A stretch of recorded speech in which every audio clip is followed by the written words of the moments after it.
Hey, I'm Matt Combs, and you're listening to the Halftone Hey, Effect. Halftoners. Welcome to Brendan from another Dean's adventure Comics here. You might on remember me the from such Halftone podcasts as Effect. The Halftone. Brendan from Dean's Comics.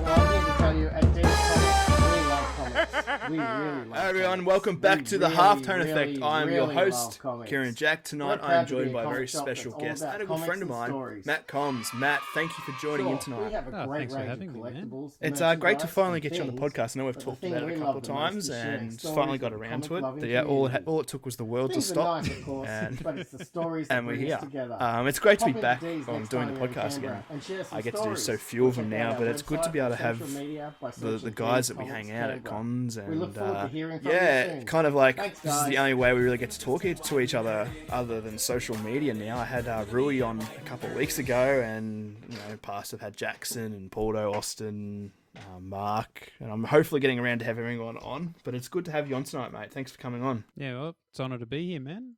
Now I know we're amongst a global pandemic, and I don't want that to be the dwelling point in the podcast, but No, I think everyone's talked it to death. yeah, and I think the great thing about what is actually happened through all this is a majority of us have gone back to the drawing board and rethought how we do things. And this is what I find so exciting about it. Is, yourself, you've been working on certain things, and you're a artist, so you're consistently pushing stuff out as well, creating content for your followers on Instagram and Facebook and all that, which is really cool to see. How have you found that whole experience during this pandemic? To be honest, man, I feel like I could be a lot more productive than what I have been. But I don't know. I've been sort of pushing myself to do a lot of newer stuff that I'm always trying to evolve my craft and find a new way of approaching things, and I had this specific style which was really sort of comic booky and sort of flat colors for such a long time, and then maybe a year ago now I started sort of dabbling in sort of more detailed realism rendering and stuff like that, and lately I've been trying to sort of do a bit more of that style, which is super challenging. But yeah, just with the way the world is now, sometimes I get a bit lazy and I just want to play video games with my mates or something like that, which is, that's a hurdle in itself. But it's, I'm getting back into the swing of it. When I'm seeing people react to some of my newer work, that's when it's more motivating for me to keep working on my artwork. Yeah, I can see that, man. There is that time where you need to switch off and just turn yourself off from the rest of the world, I guess, and zone out and watch movies, play video games. Yeah, exactly right, man. And there's nothing wrong with that. There's nothing wrong with it at all. But I know you said you've had a bit of a break, but you still are at it, and that is evident in your social media presence because your development over the past 8 months has been. It's been phenomenal, man. Like you tend to put up throwback Thursdays and stuff to a few years ago when you started out, and you've consistently kept growing in your art style. Yeah. Where I was just gonna say, well, thank you for that, but it's not like I've never been completely satisfied. Like I mentioned just before about that sort of establishing that comic book style. I got comfortable with that style, but I was never truly 100% happy with it. So I'm like constantly trying to find ways of going to the next step. And like you said, I constantly I use like those Facebook memories for one thing, and like time hop and stuff like that to always remind me of where I was like a year prior, 2 years ago. And it's always shocking to me that piece that I deem garbage was only a year ago. That's rare, man, because I know for myself and a lot of other artists, whether it be in comics or music, they hate looking at their past work. Now I'm a culprit of that. I look at my work and I'm like, I fucking hate looking at this shit. I know it's got to stay there. I know it's got to stay on my Instagram because it's called development and I get all that, but fuck me. It's just like, perfect example at the moment is I'm going back through my first comic book and I'm colouring it. And to go back to artwork that I did 5 years ago, that is complete garbage. and have to work on it again. It's unbearable. It goes against every grain in my body, but it's. I guess it's good because you're able to have that reflection on where you've come without being your own worst critic and going, "What the fuck was I thinking? I've got to ask, Why was I doing have this?" you in the works that you're coloring, have you put in like any sort of shadows or highlights that you can't undo, or is it mainly just like line work?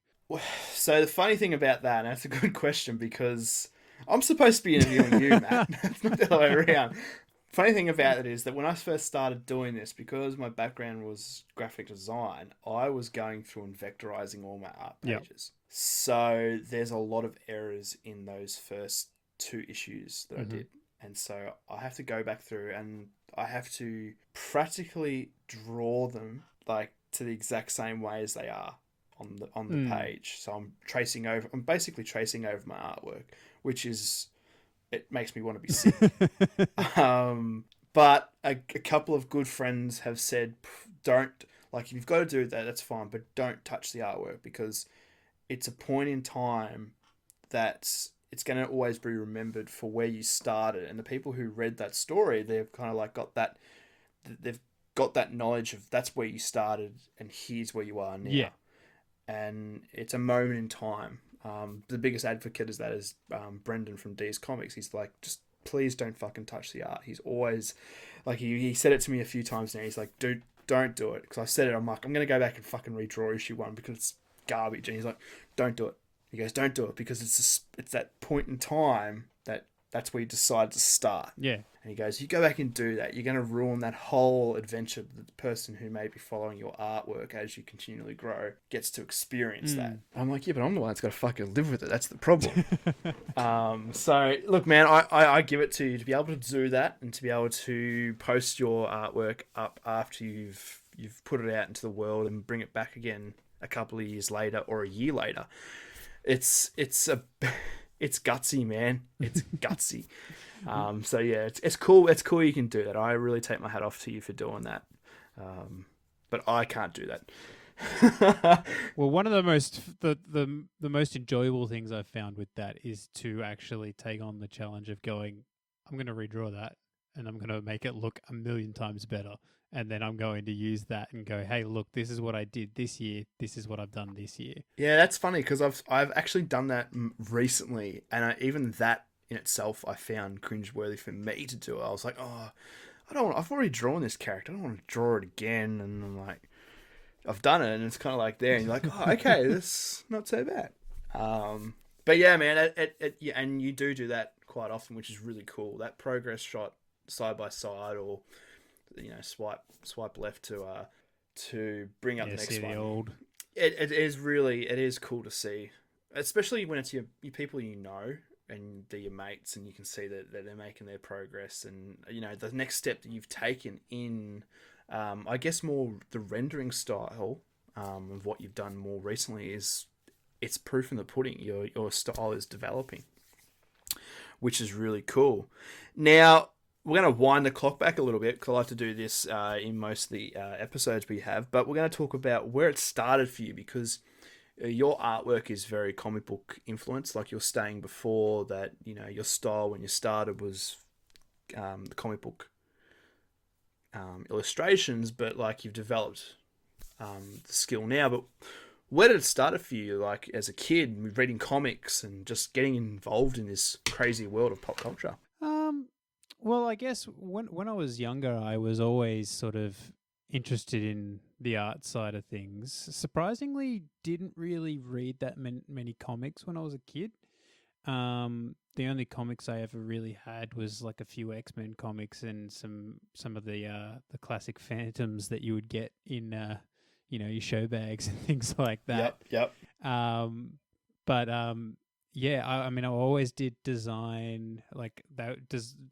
In Victoria, it was called the design class was known as VCD, visual communication and design, and that was always like that and art class and stuff. They were always my favorite subjects, combined with IT. so computers. And if anybody is familiar with my artwork, I'm a digital artist mostly. So that's all things sort of tied up and wrapped into one. But yeah, I didn't start getting into comics until much, much later on in sort of mid-20s, I think. Not even, maybe even late 20s.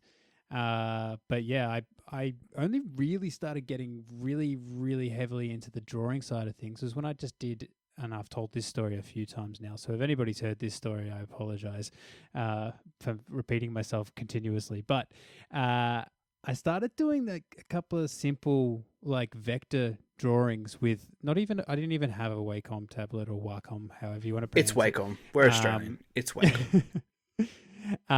And I was using a mouse and keyboard, and I started making like a Deadpool and a Batman like on a basic shape illustration on a basic color background.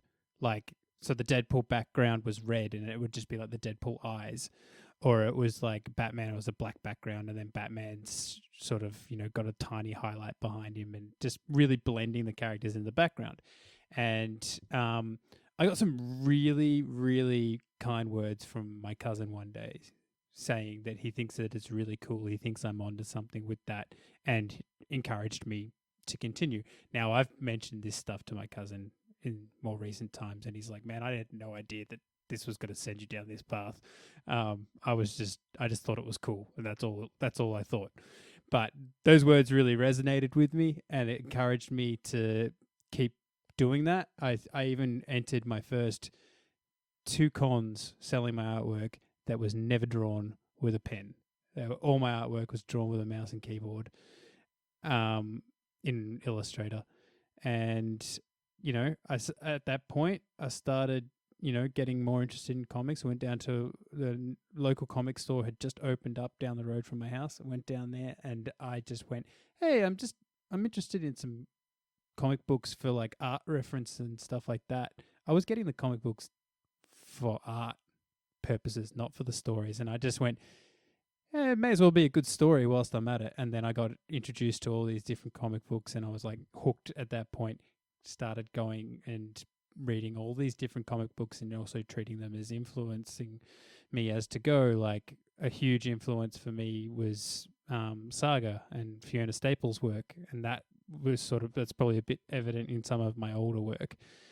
And yeah, it's just grown from there. Yeah, look, it doesn't matter where you come into it in your life. If you've got a love for it and a passion for it, it'll blossom. That sounds really weird, but it'll flourish. That's the word I'm looking for. Yeah. It will flourish, and it's kind of cool, like, to hear people later on in life come into it and enjoy it. And I guess, like, as a kid, like, I personally was able to enjoy it, but as an adult, I've fallen in and out of love with it. But as an adult, I can only imagine that it would be a whole different world, because you're coming in and reading. I know one of the ones is one of your favorites is Jeff Loeb and Tim Sale's A Long Halloween. That is definitely my favorite Batman, for sure. It's awesome. And I mean, like, reading that as a teenager was like, as a teenager, it's different, completely different. But reading as an adult, because it is a murder mystery. Yeah, it through and through is a murder mystery. So that experience of doing that is something that I kind of envy, because that would be really cool to go back now as an adult and not experience these books, which I have had experience of doing with some stuff that I've come later on in the game. But yeah, those kind of ones like that. I know that's one of your personal favorites from some of your artwork on Instagram, plus the collaboration we did at the end of last year with the whole Batman, pick your favorite Batman, and like and that artwork, you nailed it. Like, it's that aesthetic that Tim Sale brings to his work, but it has your twist on it. Thanks, man. Like, I was actually shocked that no one wanted to use it. So I was like, oh, well, this is the Batman I'm drawing. Everyone else like jumped off and was like, oh, I'm going to draw, Batfleck, and I'm going to draw this and I'm going to draw that. And I was like, I'll take Long Halloween because I honestly thought it would have been taken by now. It's hard, man. Like, as someone that's a Batman fan through and through, it was hard to choose a Batman. And for everyone that's listening, you can check out all our Instagrams. They're on there as with the crew of Batman. I don't even know if we got to actually finish doing the whole collaboration piece, but it was hard. Like, I've got a bookshelf that basically has a shelf dedicated to the Batman, all the Batman different. And I was looking and I'm like, how the hell do I choose this? Like, what do I do? And I had to go back and think, what is the most underrated Batman story? And for me, personally, I think that the 2004 cartoon series that was done by the creators of Jackie Chan adventure series was by far the most underrated, because it come off the heels of Batman the animated series and the Justice League series and Batman in the Future series. So it was kind of seen as the ugly stepsister. And so I was like, there's so much great storytelling there. I was like, I need to kind of flesh this out for everyone to see it, and hopefully they'll go back and watch it. And I've still never watched it, to be completely honest. Dude, go and watch it. It's on iTunes for like, I think it's like $20 and you get 5 seasons. Oh, that's nuts. It's nuts. Like, I saw it a couple of months ago when we were in the midst of isolation, and I went and bought it all. And I was just like, I'm going to watch it. And I rewatched it, and I was like, this is so... So Jeff Musada, who is a artist, he's done stuff for Marvel and DC, most notably for X-Men comics back in the 90s. He was the art director for it. And his art style is fucking insane. Like, he's got such a unique style. And he did all the character design for the whole series, and so it has a really unique take on it. Oh, and it's about Batman. It literally was. Now. Yeah, you are. Yeah, and it was brought out. It was a year before Batman Begins come out, and so it is in Batman in his early days, before like anyone had been introduced, and that's what made it so cool. It was kind of like starting from the starting point. And starting from the starting point, that makes no fucking sense. Starting from the beginning. Lucky I can edit this shit out. But I probably won't, because I'm too lazy to edit it. I feel that. But yeah, it's so funny. Like, everyone chose those kind of things, and I think yours is the only. Was yours the only one that was the actual comic book based? I think Paulo might have done. Oh well, no. Cam did the Batman Who Laughs. That's right, he too. Yeah, but so, yeah, there was one. There was to bring back to the piece that I did. Yep. I'll just say that I'm glad I did, because I tagged Tim Sale in it and he liked it, and I was like, "That's fucking awesome." Oh, really? Yeah. Wow, man, that's cool. Like, that's awesome. I don't get like recognition from celebrities often, and I mean, to a lot of people, Tim Sale isn't anybody, but I love that book, so that was something to me. I thought that was really cool. Did you enjoy the sequel? I actually, like, although I love it, like love the Long Halloween, I have it. What is it, Dark Victory or something? The Dark Victory, yeah. It's on my shelf. I have never dedicated the time to read it. Okay, do it. Yeah. I think out of any comic book sequel, it matches the original. Okay. I'll definitely have to check it out, because I actually, bought it forever ago, and it's literally just sitting on my shelf. Like, I do this with books, man. Like, I'll buy like paperback trades or even, like some of the bigger books, the omnibuses or anything like that, and they'll just sit there, and I'll pick my moment, and that day I'll open it, and I'm like, why didn't I read this when I bought it? Yep. Yeah.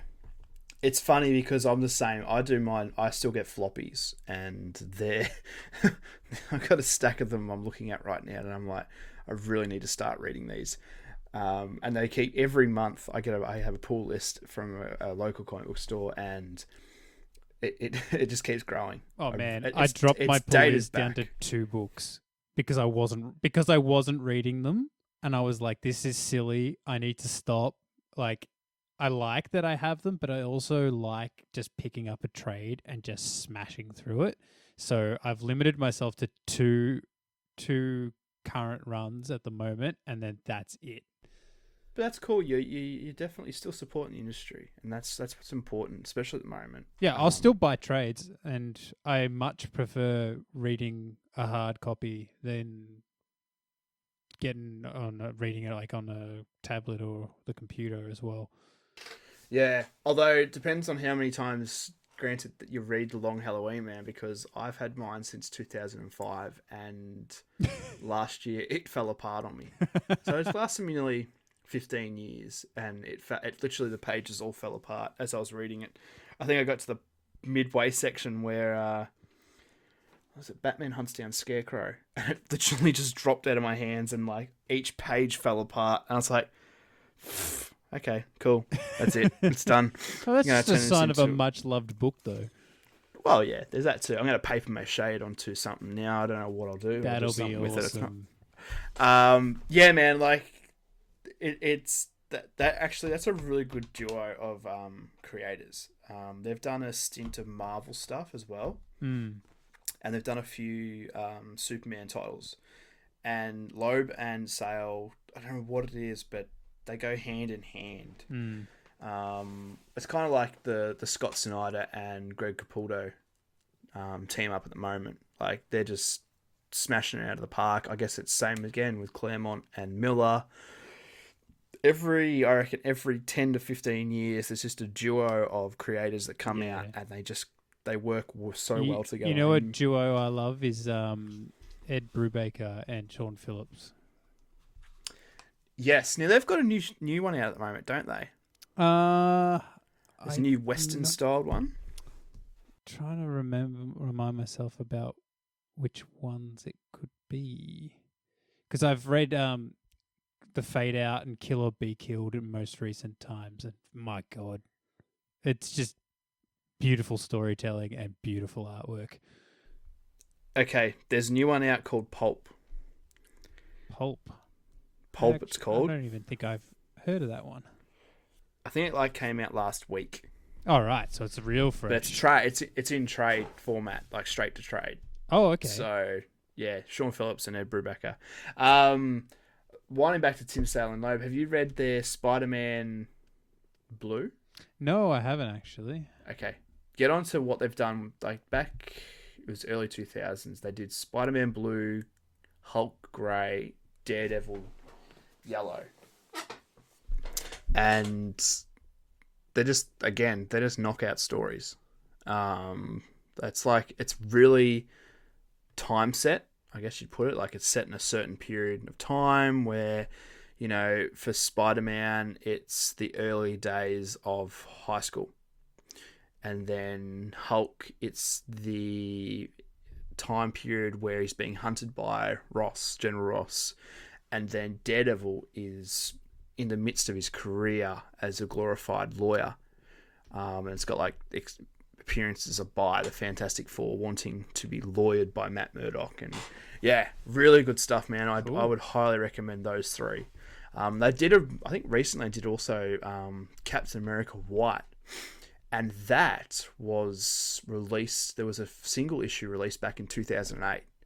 And it went through the works, and it only got released in like 2017, I think. Oh, wow. So nearly 10 years later, it didn't get until it got released in trade format. So definitely check those ones out, man, if you're a Tim Sale fan. Yeah, for sure. Well worth the read. And especially because his art's just fucking amazing. It's so unique too.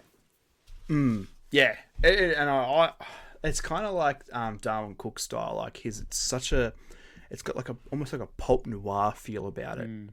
Did you know that they're turning The Long Halloween into a animated movie? If they don't keep the character design the same, I'll be very upset. Nah, I don't reckon it will. I don't want to go on a bashing spree here, but they stuffed up Hush. They've stuffed up A Killing Joke.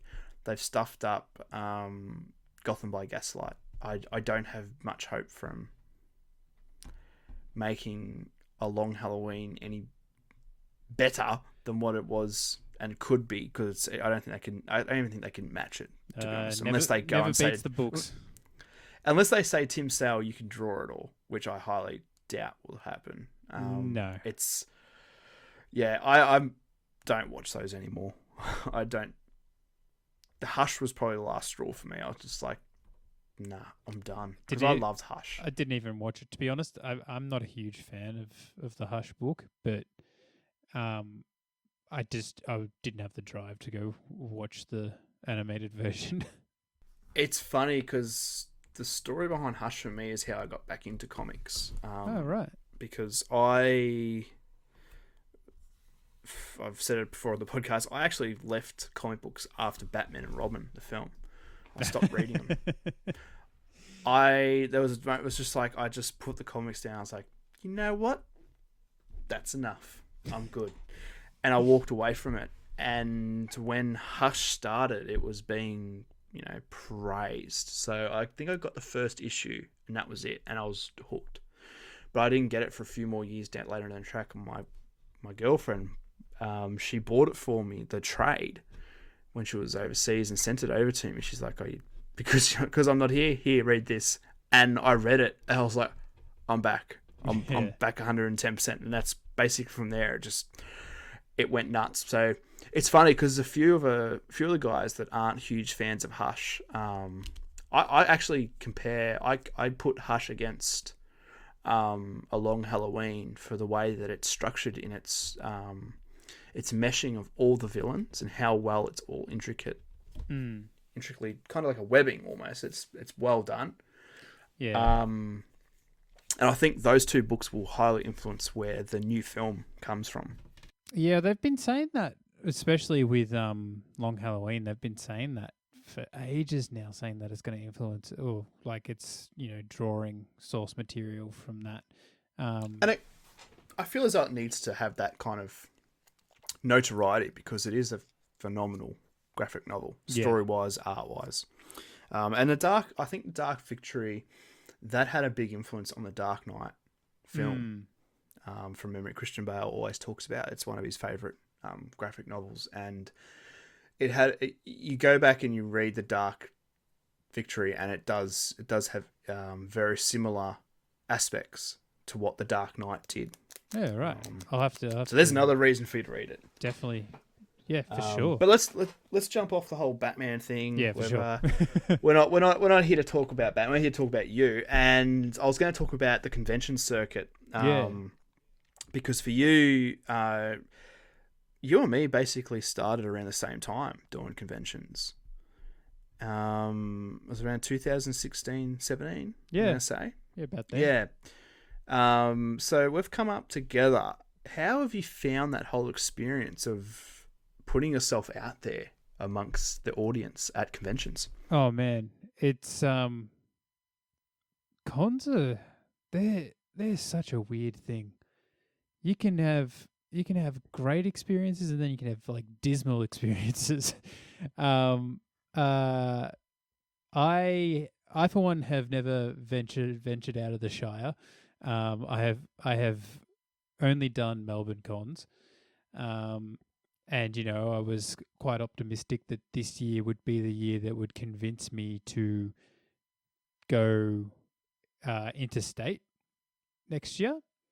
And boy, oh boy, did this year just sort of fizzle out. You and I were both at the Melbourne Supernova, which was at the very start of... It was the cusp, yeah. Like COVID was a thing, and it was starting to spread, and I feel it really did impact numbers. I think Brisbane was like 2 weeks later, I think, maybe even a week later. No, it was a week later, yeah. Did you go to Brisbane? No, I didn't. I was very on the fence about it because they'd actually changed the dates. And it was on a Friday and Saturday only, and they usually do Friday, Saturday, Sunday there. Yeah, so they for cancelled me it was the Sunday, yeah. They completely cancelled the Sunday, so I think I kind of dodged a bullet not going to that one that year. Well, I think that sort of puts things in perspective for anybody that's listening. Is like that Sunday was cancelled because of COVID. So we were so close to just having to be in lockdown already that it really impacted the audience, and it's sort of deterred me because I had a bad run of sales. Now look, I'm not there just for sales. Like, I go there for a learning experience. I go there just to see people having a good time. I go there to make my name known. Like, one thing I do at every con, and I've done that since my second one, I think, is I've opted to have bookmarks rather than business cards. Reason being, I always think to myself, I'm like, what do people do with a business card? Honestly, when they pick it up, are they really going to use it again, or are they likely to just throw it out or put it somewhere and just forget about it? Like, and I thought to myself, well, what do people do at a comic? Like, what are people's interests at a comic book? Well, I'm going to say quote unquote comic book convention. And what are they interested in? I think a large percentage of people there are readers. So I thought, I'll make my bookmark or make my business cards bookmarks, and people love that. So that's really cool to see people pick it up and they're like, "This is free," and I'm like, "Yeah, go nuts." They I'm sure they enjoy getting something for nothing as well. But you were definitely right. It was. I can't look back on it. Yeah, it was a very dismal convention in hindsight. Like, it wasn't. The energy was just not there because I guess we're coming out of fires like we had. Yeah, exactly. That was this year too. That is just nuts to think. Yeah, and it was an earlier convention too, which we're lucky because if it had been in April, it would have well and truly been cancelled. Even though that was bad, that was not my worst convention. I've had worse ones than that. So, that's what I mean. Like, sometimes they're great, sometimes they're not so great. My first one was terrible. I shared half. I shared like 1/3 of a stall with a friend, and that was mainly he kind of got me into going to cons. And he sort of was like, "Yeah, just jump on my table, and you can have the corner." And so I did that. Didn't sell. Like, I mean, it was this convention. I don't know if you went to it, the AMC Expo. No, I fortunately dodged that bullet. It was very bad. And I sold one poster. Yeah. So I went to this trouble of making like these stupid sized posters, and I sold one poster. It was the Deadpool design I was talking about before. And then the next year, I said to my friend that I shared the stall with, I was like, I'm keen to do the next one, Supernova, that was coming up. I'm like, but do you want to do go halves in the table?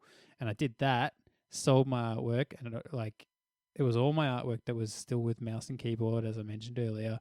And I still remember to this day, I remember the first person that came up to my stall said, I want to buy... I follow you on Instagram.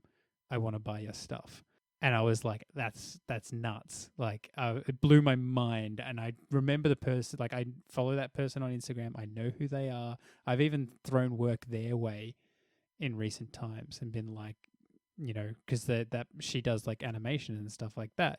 I know that she studies it just through Instagram. And I was so stoked to be able to say, when someone asked me, do you know someone that does animation? I'm like, yes, I do. This person did something that blew my mind. I want to do something similar and go give her work. So cons have like this amazing sensation around them when you have people coming up to you actually interested in your work, and it's amazing to have someone that's actually following you on the internet come up to you and say, I want this one and this one and this one because I've seen it on Instagram, and ever since I saw you post it, I've wanted that on my wall. Yeah, that's cool. It's nuts. It is, man, and that's a similar boat was when I did my first convention. I was the same as you, man. Like I shared a table with Porto, and he took me on and not didn't ask anything of me, which was amazing. But it was like completely jaw dropping experience for me. It's kind of like, okay, cool. This is how it's done. I didn't make a lot of money myself because I had one comic out at the time, and that's all I was selling. But it was still something to walk away with and go, okay, well, this is where I start my future endeavor. Now you rewind the clock 4 years now, and look where we are. And you're constantly reinventing the wheel. And at the moment, we're both doing that without going to conventions, without being able to go to conventions. And I think the great thing about this now is that we live in an age of social media and digital formatting where, it can be a bad thing, and if too much of a good thing can be a bad thing. But you've also got like Rui is on Twitch constantly, myself Kickstarter, you've got Patreon, you've got Instagram Live. You build your audience through there. It can be any form of social media. TikTok, like Jordan's big on TikTok. It's a matter of how you see your work and how you can project it out to that audience that you're using. So even just to kind of, like we're talking at the start of the podcast before we actually started recording, but we're talking about different ways of, just stopping and having a break from it, but also reassessing, well, what are you doing and where are you going with everything and the projects that are coming up in the future. Now, yeah, exactly. There's projects I know, talking to a lot of people at the moment through the podcast before we hit record, that there's a lot of projects coming up down the track because the world stopped, and it's given a lot of people the opportunity just to go, all right, well, what am I going to do for the next 6 months? I'll start working on my next project and just have it ready to go when the world starts, or put it out whilst the world stops. Like anything, like the way I see it in this situation is that people still need to be entertained, and Definitely. they still need art in their life. They still need books to read. They still need comics. They still need movies. They still need music. And something that's actually really frustrated me with the music world is that musicians probably have it the best in the way that they can record music now, better than what they did 10, 20 years ago. Yeah, and it's strangely, I feel like not much new releases are happening. No. I mean, there's a good point to that too. There is, I know that they don't, because a lot of artists are so big, they don't need to stay relevant because they know when the world goes to the new normal, they'll still be relevant. Yeah. But I feel as though, even still, you should be still putting something out. And the best example for that is Bring Me the Horizon. Like, they're still putting a song out every 3 months. I think they've released 2 new songs. Yeah. And I think that's very smart. It still makes them relevant. They're still doing something. They're still saying, I'm here, hello, I'm still here. Which is, it's a bit disappointing for the music industry, I think, because they could have had this opportunity to go, all right, well, we're in a state of we can't control. We haven't got gigs to go to. But let's put out some music just to keep our fans happy.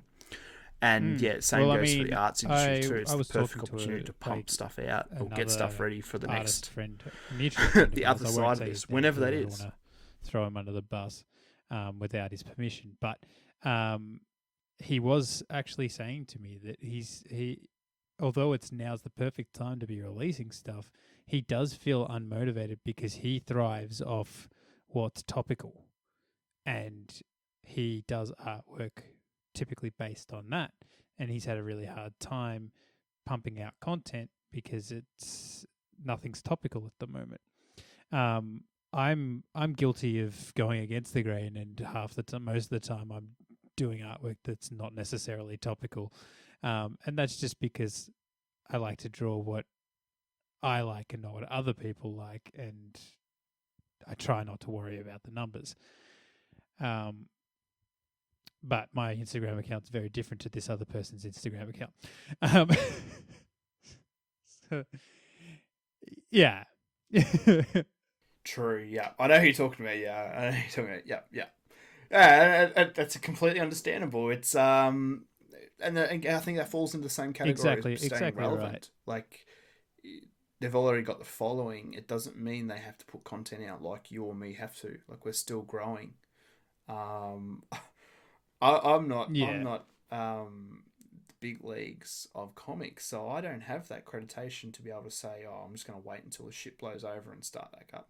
I need to strike while the iron's hot, and whether it be taking some time out from social media and switching off every now and again, that's fine. That's if that's what's needed, then so be it. Yeah. It's I healthy. mean, I'm guilty of doing it a little too much. I do draw a lot of inspiration from uh TV shows, movies, video games. Like that stuff does fuel me. I can be a bit too guilty of being a bit too invested in it at times. But I think, and this is sort of derailing slightly, but not really. Um, a key thing for me that gets me into these slumps where I don't create content as frequently is taking on commission work that my heart is not in. It is a motivation killer, man. Doing something that doesn't interest me, and like, this is why I like to do artwork I like, and then if people like it, then that's awesome. I don't like people telling me what to do when it comes to my artwork. And so doing commissions, and I did take on a commission, and I did post it quite recently. But the person I was drawing, and it was a detailed render. Um, I don't know who she is, and it doesn't interest me, and it's not related to anything pop culture. So that commission piece took me forever to do, and I felt guilty posting anything new or working on anything new. And I did work in things in between because I literally was like, I need to do a passion project. I have to do something. But commission pieces are an absolute killer for staying driven for me. Yeah, it's funny you say that because I find myself in a similar predicament when I'm doing commissions. Unless it's something that I know I'll enjoy doing, I find it can be very difficult to get through. And I think I'm fortunate at the moment that I've had stuff come through that's been right up my alley. Yeah. But I get it, man.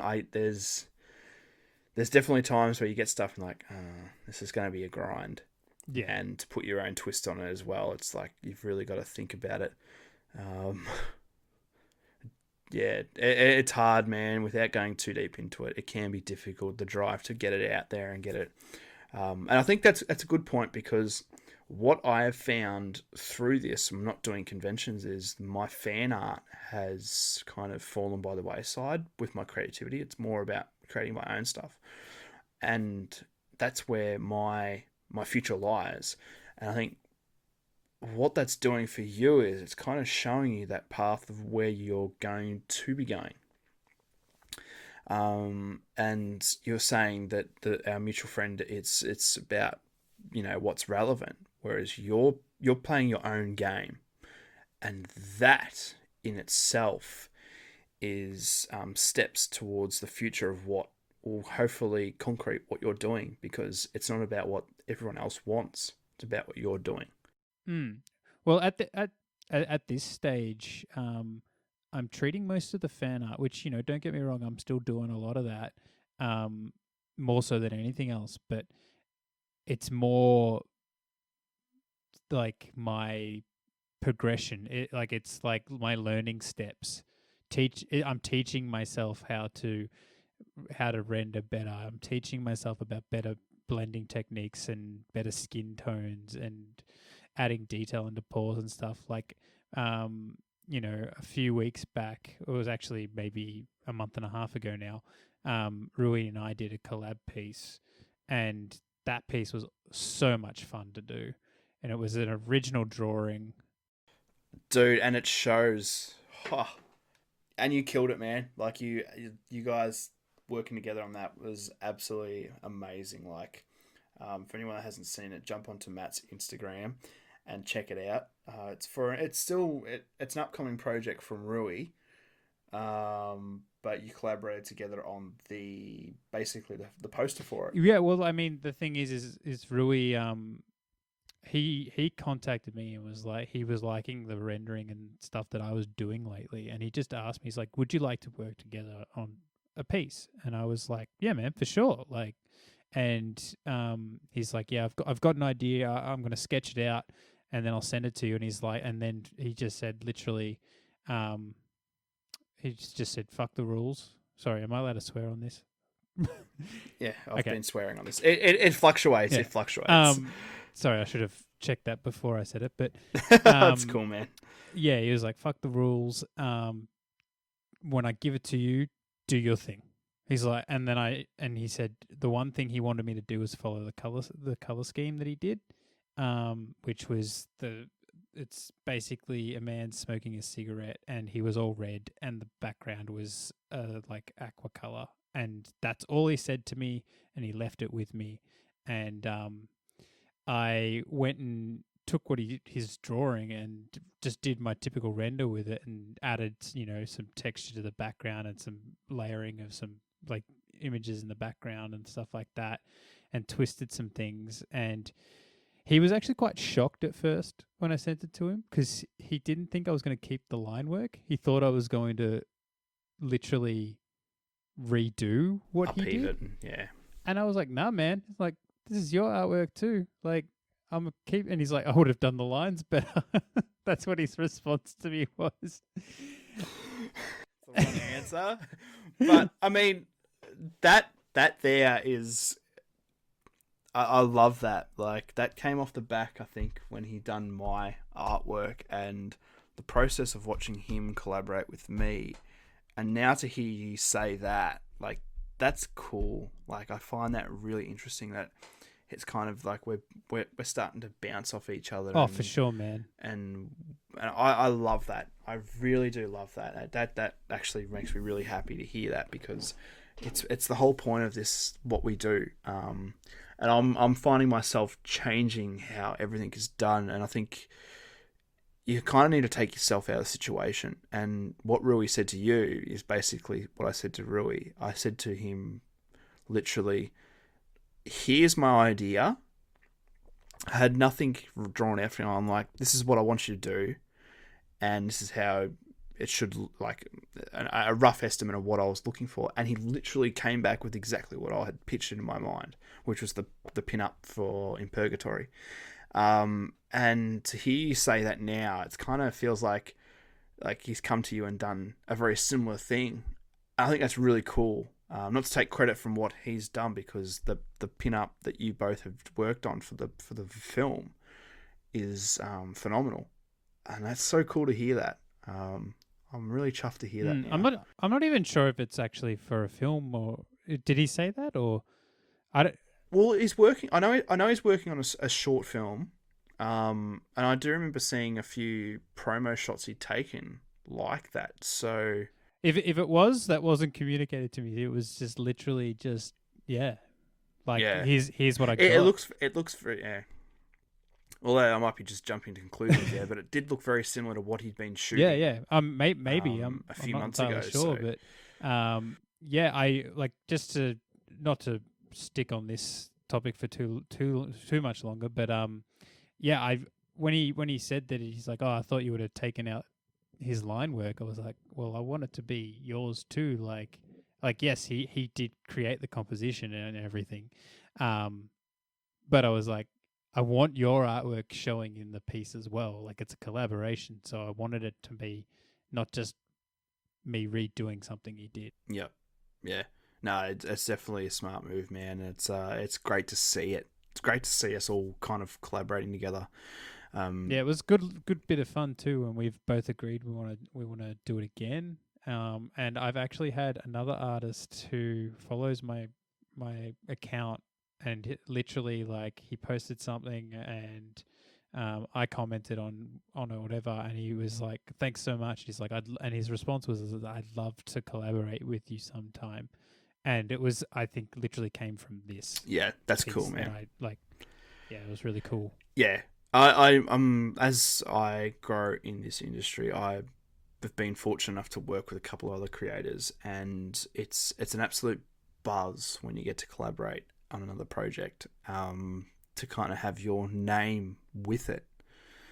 And yeah, it's something that'll probably continue to happen. I know personally for myself, it's going to be definitely happening more and more now. I've had a big turning curve for myself in how I take on work and how I present my work. So I think it's the evolution of being a creator, man, whether it be in the writing aspect or the concepting or the finished artwork. It is really about the collaborative process, and the more you collaborate, the better you become as an artist, because you're willing to take on criticism and constructive criticism at that point. Yeah, definitely. But dude, we could talk about this for ages, but we're gonna have to wrap it up.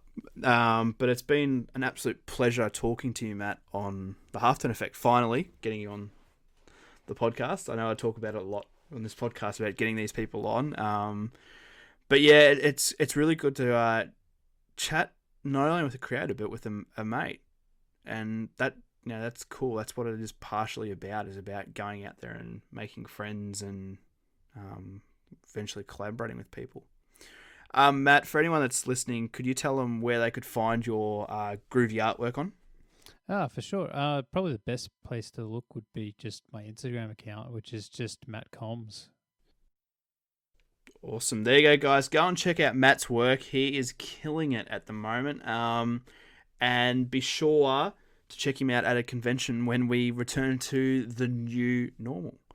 Again, Matt, thank you for joining in. It's been an absolute pleasure. Thank you guys for listening. We'll be back again next week with a new episode of The Halftone Effect. See ya.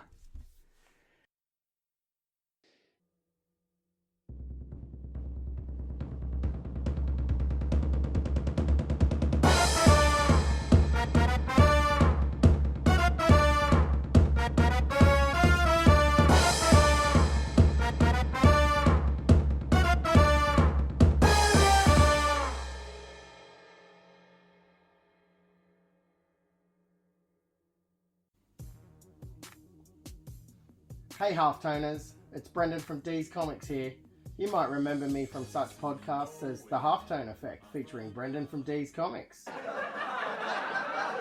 they're all thinking I'm so wide and nerdy. Think I'm just too wide and nerdy. Think I'm just too wide and nerdy. Well, I'm here to tell you, at D's Comics, we love comics. We really love comics. We really, really, really love comics. We're proud to be a comic shop that's all about comics and stories. Sure, we have a great range of collectibles, merchandise, and things, but the thing we love the most is sharing stories with the comic-loving community. Things are nice, of course, but it's the stories that bring us together. Pop into D's next time you're in Canberra and share some stories, or check out our website or social media by searching D's Comics Canberra. We look forward to hearing from you soon. Thanks, guys. Think I'm just too wide and nerdy. I'm just too wide and nerdy. Look at me, I'm wide and nerdy.